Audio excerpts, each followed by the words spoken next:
Will these pictures be the defining images of China's year? Demonstrations across at least 8 cities on a scale not witnessed in decades. Police seen dragging people away. What began as a dispute between workers and management at tech giant Foxconn spiralled into broad civil disobedience over stringent COVID-19 rules. A fatal fire in a quarantined building in Urumqi added to public anger. The emergency exits were reportedly locked. In Beijing, they held up white sheets of paper, a gesture heavy with symbolism in a highly censored society. And they chanted,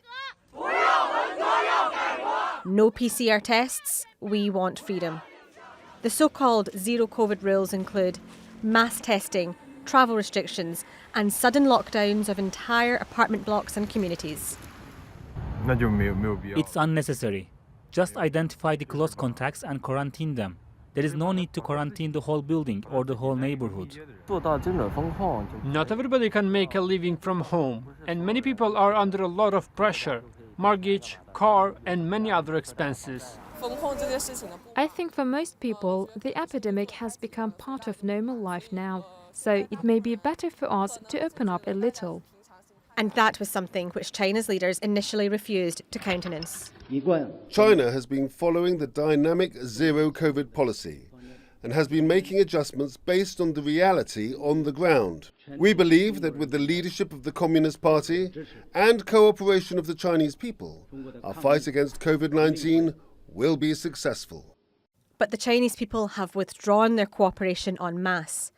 And in early December, authorities signalled their intention to modify COVID-19 contingency measures. The zero COVID strategy was already deeply unpopular by the time the Communist Party's National Congress took place in October. The Congress is a political conclave of 2,300 delegates that's held every 5 years. This one broke with tradition and anointed President Xi Jinping leader for a historic third term, making it hugely consequential. As it came to a close, there was the baffling sight of Xi's predecessor, Hu Jintao, being led away by men in suits, leading to speculation he'd been the victim of a public power play.